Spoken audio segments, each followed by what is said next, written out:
तो छोटा किया, एगो उत्तम परिभाषा भी दे दिया।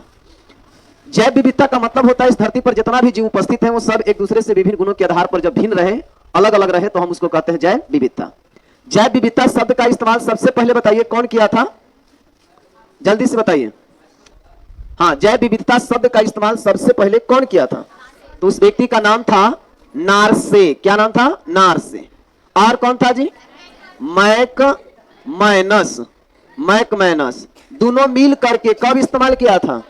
1900, जल्दी से बोलिए पीछे से, 1980। उसके बाद एक दूसरा व्यक्ति आता है जिसका नाम, क्या नाम था? WG Rosen. ये WG रोजेन जब आया ना, तो यही जैव विविधता का एक उत्तम परिभाषा दिया और यही कहा था कि बायोलॉजिकल डाइवर्सिटी को बायोडाइवर्सिटी कहिए। मतलब इतना बड़ा मत कहिए, यह ना कि बायोलॉजिकल डाइवर्सिटी, इतना बड़ा को कहां पढ़ रहे हो, इसको शॉर्ट में कर दीजिए बायोडाइवर्सिटी। यह करने वाला व्यक्ति का नाम था WG रोपेन। कब किया था? 1985। 1985 ईस्वी। बायोडाइवर्सिटी कितने प्रकार का होता है? कितने प्रकार का? 3 प्रकार का। पहला का नाम बताइए, आनुवांशिक। आनुवांशिक जैव विविधता, जैव विविधता। और दूसरा व्यक्ति का नाम, हाँ, दूसरा प्रकार का नाम था जातीय जैव विविधता। जातीय जैव विविधता। तीसरा का नाम बताइए, पारिस्थितिक जैव विविधता।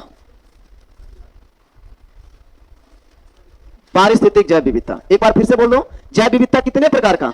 3 प्रकार का। पहला का नाम आनुवांशिक, दूसरा का नाम जातीय, तीसरा का नाम पारिस्थितिक। जो आनुवांशिक गुण के आधार पर एक दूसरे से अलग हो, मतलब जब किसी जीवों में आनुवांशिक गुण के आधार पर जो विविधता देखने को मिलता है उसे कहते हैं आनुवांशिक जैव विविधता।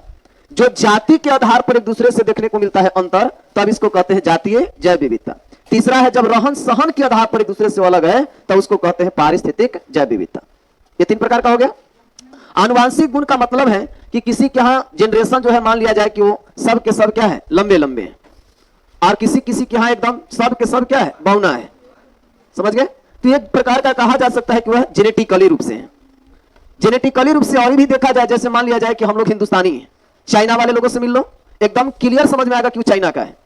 नेपाली लोग अगर जहानाबाद में आ जाता है तो लोग उसको खड़ा होकर देख रहे हैं कौन क्या हाल है, उसको एकदम क्लियर दिखाई पड़ता है कि नेपाली है। अर्थात नेपाली और चाइना के लोग लगभग एक जैसा नजर आते हैं। नागालैंड के लोग यहां आ जाए, एकदम क्लियर समझ में आएगा कि अरे ये नागालैंड का लगता है कि इसका जेनेटिक अलग है। समझ गए? जाति के आधार पर, तो धरती पर जात कितना है, बड़ी मनी, लेकिन मुख्य रूप से जात कै गो है? 2 गो। मनुष्य में कहा जाता है, मानव जाति में एगो है स्त्री और एगो है पुरुष। जाति यही 2 गो है। ये बाकी इन्हें लोग कर दिया है, अलग बात है कि हर कैटेगरी पर अलग लोग बट रहे हैं। अमेरिका में रंग के आधार पर बढ़ता है, यहां जाति के आधार पर, अमेरिका में रंग के आधार पर। अगर मान लिया जाए कि एक ही माए बाप से 2 गो पुत्र जन्म लिया, एगो करिया एगो गोर, ले सांप्रदायिकता हो गया। अब करिया जो होगा उसके लिए अलग रहेगा लोग, उसका समुदाय अलग चलेगी, और जो गोर है उसका समुदाय अलग चलेगा। मतलब एक गर्भ से जन्म लिए बच्चा भी 2 तरह का हो सकता है, वहां रंग के आधार पर चलता है। भारत में जाति धर्म के आधार पर चलता है। अब गरीबी अमीरी के धीरे धीरे कहानी बन रही है कि गरीब अमीर लोग अलग अलग रूप में देखने को मिल रहा है। तो एक समय आएगा कि जाति के आधार पर, मतलब, लेकिन हम लोग को मानना है कै गो जाति है? 2 गो। एक लड़का एक लड़की, एक स्त्री है दूसरा पुरुष है, यही 2 गो जाति है। समझ गए? तो जो जाति के आधार पर अलग है उसको कहते हैं जातीय जैव विविधता। अगर पशु पक्षी की बात किया जाए तो मनुष्य हो गया, पशु हो गया, पक्षी हो गया, ये सब जात एक प्रकार का है, तो इसको हम लोग कहेंगे जातीय जैव विविधता। पारिस्थितिक जैव विविधता। पारिस्थितिक मतलब रहन सहन। कोई जंगल में रहना पसंद कर रहा है, तो कोई एकदम पर्वत पर रहना पसंद कर रहा है, कोई स्वच्छ जगह पर रहना पसंद कर रहा है, कोई एकदम बेचारा जहां गंदगी है जहां ओकरा मन लगेगा।